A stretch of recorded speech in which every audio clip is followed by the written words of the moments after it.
IPhone కోసం హత్య, నిందితుడికి 19 ఏళ్లే. ఈ మధ్య ఏజ్తో సంబంధం లేకుండా అవమానీయ చర్యలకు పాల్పడుతున్నారు కొందరు.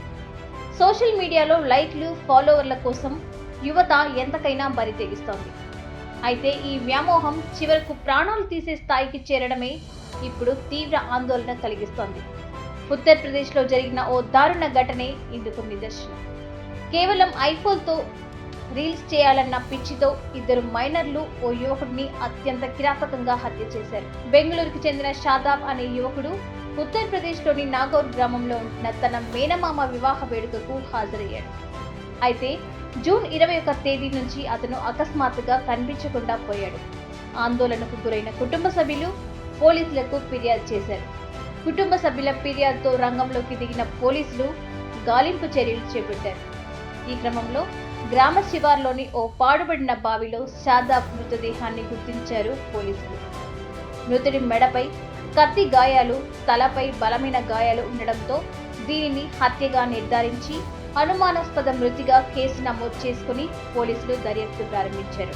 ఈ కేసు విచారణలో భాగంగా పోలీసులు షాదాబ్ ఫోన్ లొకేషన్ను ట్రాప్ చేసి దాని ఆధారంగా అదే గ్రామానికి చెందిన 14, 16 ఏళ్ల ఇద్దరు బాలులను అదుపులోకి తీసుకుని విచారించగా అసలు నిజం బయటపడింది. ఐఫోన్తో రీల్స్ చేస్తే వీడియోలు హై క్వాలిటీతో వస్తాయని, సోషల్ మీడియాలో ఎక్కువ లైక్లు సంపాదించవచ్చనే దురాలోచనతోనే షాదాబ్ను హత్య చేసినట్లు నిందితులు నేరం అంగీకరించడంతో పోలీసులు విస్మయానికి గురయ్యారు. ఘటన జరిగిన రోజున రీల్స్ చేద్దామని నమ్మించి షాదాబ్ను ఊరి చివర నిర్మానుష్య ప్రాంతానికి తీసుకెళ్లినట్లు నిందితులు తెలిపారు. అక్కడికి వెళ్ళాక మొదట అతని గొంతు కోసి ఆ తర్వాత బండరాయితో తలపై మోది కిరాతకంగా చంపినట్లు పోలీసులకు చెప్పారు. ఈ హత్య తర్వాత ఆయుధాలను దాచిపెట్టడంలో సహకరించిన మరో బాలుడిని కూడా పోలీసులు అరెస్ట్ చేశారు.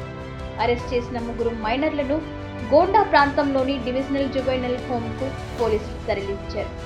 నిజంగా ఇలాంటి వార్తలు చూసినప్పుడు ప్రపంచం ఏమైపోతుంది అనిపిస్తుంది. చిన్నపిల్లలు వారికి వారు చంపుకోవడం ఏంటి? ఇక్కడ విషయం చిన్నపిల్లలు పెద్దవారు అనేది కాదు. అసలు మనుషులు ఒకరినొకరు చిన్న చిన్న కారణాలతో చంపుకోవడం ఏంటి? ఆలోచిస్తేనే భయం వేస్తుంది.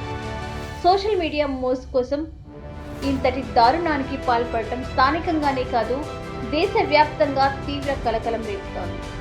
ఏది ఏమైనా ఇలాంటి దారుణాలు ముందు జరగకూడదని కోరుకుందాం. మరో టాపిక్తో మళ్ళీ కలుద్దాం. నమస్తే.